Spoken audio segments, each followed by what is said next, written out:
Недавно депутаты Госдумы всерьез задумались о возможности признания национальных диаспор в России иностранными агентами. Это предложение вызвало волну обеспокоенности среди мигрантов из Таджикистана, однако первой под удар попала узбекская диаспора. Как связан этот вопрос с запретом на ношение в России никабов?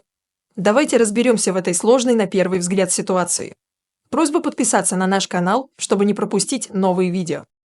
Итак, идея признания диаспор иностранными агентами поступила от депутата Михаила Матвеева. В его понимании, нынешние правила работы таких организаций предполагают, что они могут представлять интересы других государств на территории Российской Федерации. Матвеев подчеркивает, что речь идет не о ликвидации объединений, а о признании их иностранными агентами, что, по его мнению, более точно отражает их деятельность. Одной из первых под воздействием нового законопроекта может попасть таджикская диаспора. Это вызвало бурные реакции среди мигрантов из Таджикистана, которые опасаются остаться без поддержки в решении многочисленных проблем. Среди них вопросы легализации, оформления документов и защита прав мигрантов, нарушивших закон. Многие выходцы из Таджикистана опасаются, что статус иностранных агентов ограничит возможности диаспоры оказывать помощь.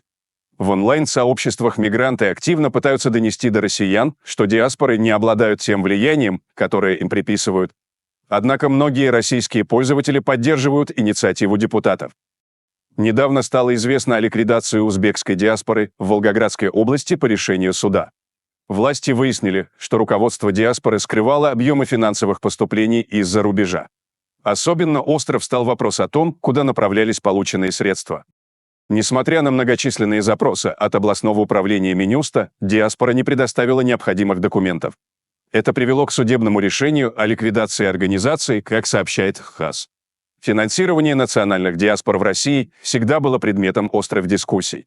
В Госдуму был внесен законопроект, предлагающий приравнять структуры мигрантов к иностранным агентам, если они получают деньги из-за рубежа. Не имеет значения, поступают ли средства от международных организаций или частных лиц, включая лиц без гражданства.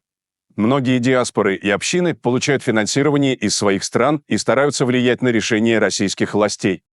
В ряде случаев представители диаспор нанимали дорогих адвокатов для защиты соотечественников, нарушивших законы России. Не исключено, что средства также использовались для организации мероприятий с участием местных чиновников с целью решения вопросов мигрантов. Предложение признать диаспоры иностранными агентами – лишь одна из многих мер, направленных на усиление контроля над деятельностью иностранных организаций в России. Введение такого статуса будет означать, что все подобные структуры обязаны будут предоставлять отчеты о своей деятельности и источниках финансирования.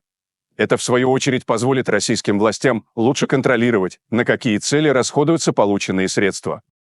Для многих мигрантов из Таджикистана и Узбекистана это станет серьезным ударом, так как именно эти диаспоры играли ключевую роль в поддержке своих соотечественников в России.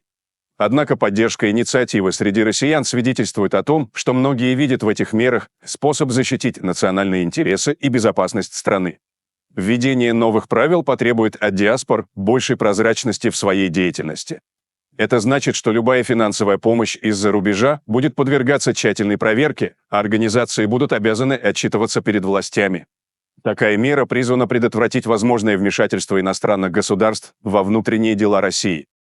Ситуация с никабами также накаляет обстановку. Глава Совета по правам человека при президенте Валерий Фадеев предложил запретить ношение никабов в России. Эта инициатива вызвала широкий резонанс, особенно среди мусульманских общин, для которых никаб является частью религиозной идентичности. Валерий Фадеев считает, что полностью закрытая одежда увеличивает риски экстремизма. Люди часто связывают никаб с террористами и людьми с плохими намерениями. Реакция Госдумы не заставила себя ждать. Ильдар Гильмудинов, глава Комитета Государственной Думы по делам национальностей, заявил, что радикальный запрет на ношение никабов только обострит ситуацию, учитывая, что их использование в России не столь распространено.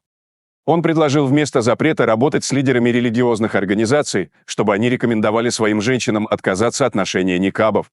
Кирилл Кабанов, председатель Национального антикоррупционного комитета, выразил свое несогласие с такой мягкой позицией. Он отметил, что не стоит поддаваться давлению радикалов, напомнив, что никаб не является традиционной одеждой для российских мусульман. Для российского традиционного ислама никаб неестественен. Это намеренная провокация радикалов, враждебных нашему обществу и культуре, визуальное противопоставление и разделение на своих и чужих, подчеркнул Кабанов. Он добавил, что многие коренные россияне давно выступают за запрет чуждых радикальных проявлений, угрожающих безопасности и стабильности страны. Ранее РБК провел опрос на своем телеграм-канале, спрашивая, нужен ли запрет на ношение никабов. Опрос собрал сотни репостов и значительное внимание. Вначале большинство голосов поддерживало запрет, но к вечеру число голосов против резко возросло, утверждая, что это нарушает права верующих. К полуночи голоса разделились поровну, а 5% считали, что каждый регион должен решать этот вопрос самостоятельно. Многие заподозрили накрутку голосов в опросе.